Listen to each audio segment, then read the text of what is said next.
Bom, pessoal, vamos continuar com nossos estudos. Hoje a videoaula de hoje é sobre exercícios ativos livres.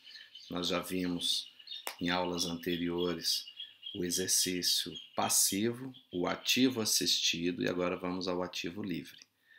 Vamos apenas relembrar alguns pontos importantes. O passivo, ele é caracterizado por ser um exercício passivo porque o paciente não participa em nenhum momento, tá? Toda atividade é feita sem a participação do paciente, ou pelo fisioterapeuta, ou por equipamentos como o passivo contínuo. O ativo assistido é uma atividade, é um exercício, uma atividade de reabilitação onde tem que ter participação do paciente. Essa participação do paciente pode ser em pequena intensidade, né? Como pode ser numa proporção maior. Agora, o exercício ativo livre. O exercício ativo livre, o fisioterapeuta não tem nenhuma participação, ele é todo feito somente pelo paciente, tá? Então, podemos iniciar a aula, já que você tem essa ideia. Então, o exercício ativo livre, ele tem alguns princípios, tá? Primeiro, tem que ser realizado pelo paciente. Segundo, o ideal é que ele faça toda essa atividade contra a ação da gravidade, tá? Justamente para manter a força muscular, para não ocorrer perda de força muscular, como acontece se ele ficar imobilizado. Então, vamos começar pela definição. O exercício ativo livre tem como definição, né? São atividades de mobilidade realizada por contração muscular ativa. Essas atividades podem ser realizadas contra a gravidade ou em uma posição com a gravidade minimizada, dependendo da força do indivíduo e dos objetivos do fisioterapeuta, tá? Mas quando você tira a ação da gravidade, você tira a força, ele vai perder força, tá? Então, os exercícios contra a ação da gravidade têm um potencial melhor para se manter a força do que contra a gravidade, com a força da gravidade minimizada. Muito bem. Todos os benefícios que você levantou para o exercício passivo valem para o exercício ativo. Todos os benefícios, todas as indicações que você fez para o exercício ativo assistido vale também para o ativo livre. Agora, o exercício ativo livre tem mais benefícios que os anteriores. Vamos entender então. Se você está observando aí, a primeira indicação, sempre que o paciente for capaz de contrair ativamente os músculos e mover um segmento, o exercício ativo deve ser usado. Muito bem. No passivo não tem recrutamento neural. O paciente não está fazendo nada. No ativo assistido, o recrutamento neural é parcial. Por quê? Porque ele não consegue recrutar toda a fibra motora, todo o músculo, toda a unidade motora suficiente para gerar uma contração. Mas no ativo livre, essa conexão está sendo usada muito melhor. Então ele tem uma conexão neural muito mais rápida e mais efetiva, tá? Então, não pode decrescer do ativo para níveis inferiores, agora é do ativo para cima, tá? Também pode ser utilizado em programas de condicionamento aeróbico, naturalmente. Toda atividade aeróbica, ela é feita pelo próprio indivíduo, correr, pedalar, nadar, né? Então, não tem outra condição. E outra, né? Ele ativa todo o sistema corporal.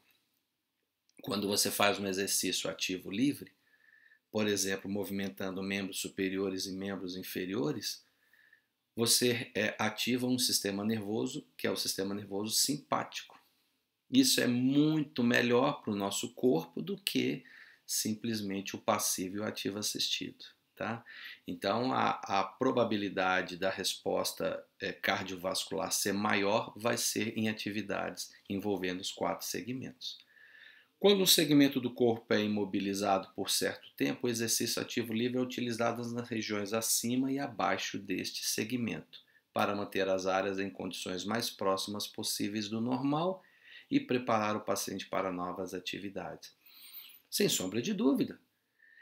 Se a articulação do cotovelo está imobilizada e a do punho está liberada e a do ombro está liberada, então exercícios de mobilidade para o punho e para o ombro devem ser feitos, principalmente o ativo livre, para que ele não venha a perder força e amplitude de movimento.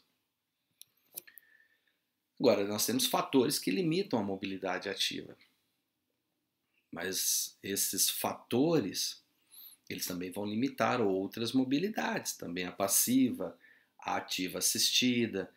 Então, quais são os fatores? Por exemplo, encurtamento muscular. Um encurtamento muscular, né, uma rigidez, uma contratura do músculo, vai ser um fator limitante para o passivo e para o ativo assistido. Então, ele não é um fator limitante só para o ativo, ele é para os outros também. Agora, quando ele perde força e resistência do músculo, aí sim ele vai cair de grau. Aí ele cai para o ativo assistido, porque ele não tem força para vencer a ação da gravidade, por exemplo. Então ele não pode ser classificado como uma mobilidade grau 3, força grau 3. Então ele vai ter que ser classificado como grau 2, ativo assistido. Mas o objetivo é que ele ganhe força e passe por ativo livre. Coordenação e equilíbrios precários, isso é comum. Isso aí, no passivo não vai ter coordenação porque não tem recrutamento muscular. Não vai ter equilíbrio porque não tem recrutamento muscular.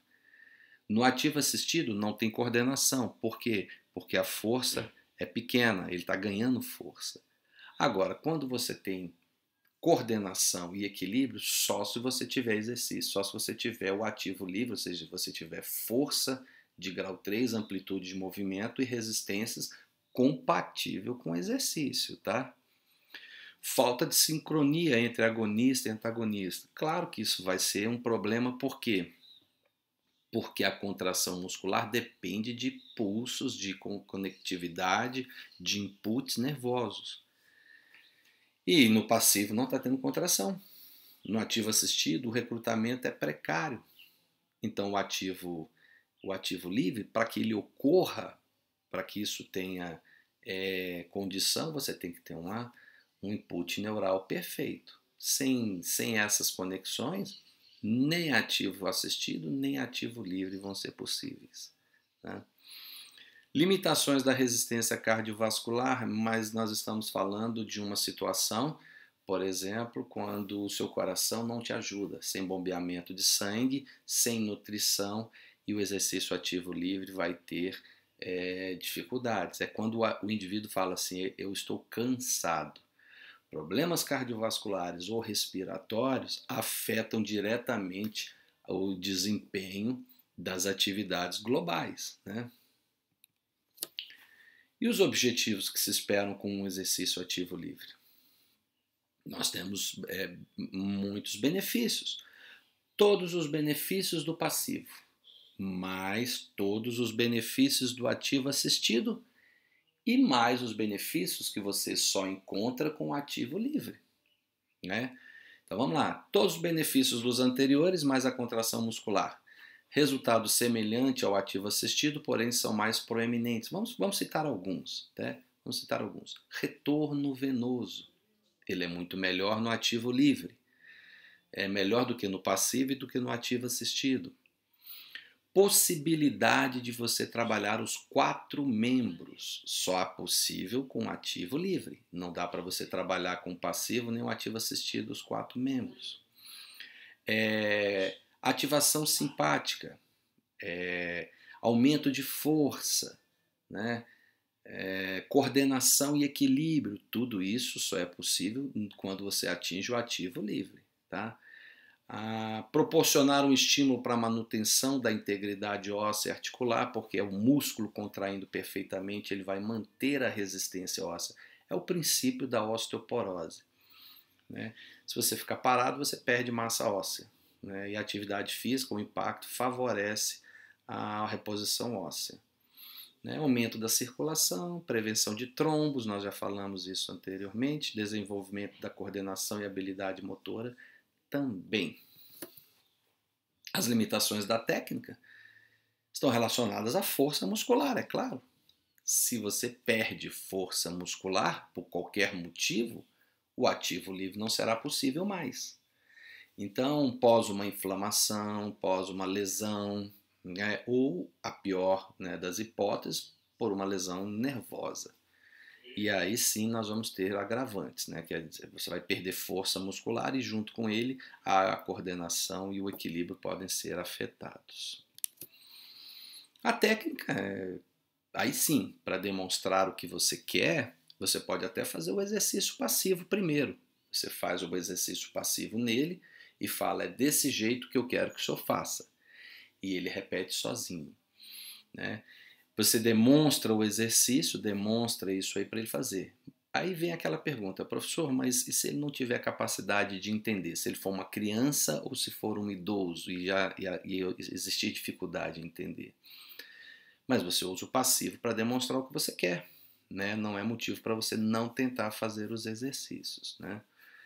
O movimento é realizado dentro da amplitude de movimento disponível. Não é bem assim, né? Não é bem assim.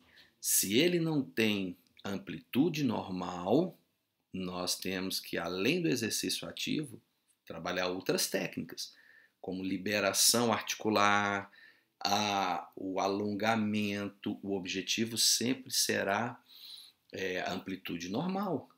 Então, não peça para o paciente fazer exercício só na amplitude disponível se essa for diminuída, tá?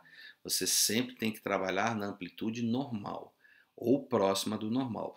Professor, mas ele é idoso e ele já tem uma série de agravantes, já tem uma série de dificuldades. Aí é um pouco diferente, porque nós estamos fazendo isso aí com uma pessoa que já tem uma série de limitações pela idade. E aí você está fazendo o exercício ativo livre dentro daquela limitação para não perder mais ainda. Tudo bem? Saiba diferenciar essa situação de você pegar uma pessoa normal, um adulto jovem, e não trabalhar toda a amplitude normal. Pessoal, é uma aula curtinha, legal, fácil de entender, mas nós estaremos trabalhando juntos para fazer essa correlação, tá? Próxima aula nós vamos entrar nos exercícios ativo resistido. Aí vem uma sequência, né? Aprender o que é um ativo resistido, como movimentar, como utilizar as técnicas de fortalecimento. Aí vem pliometria e cadeias musculares. Esse é o conteúdo que nós vamos ter antes das nossas avaliações. Galera, não se esqueçam de entrar no nosso canal, se inscrever lá no meu canal, para que você possa assistir às lives que nós vamos fazer. Tudo bem? Vamos lá, um abraço.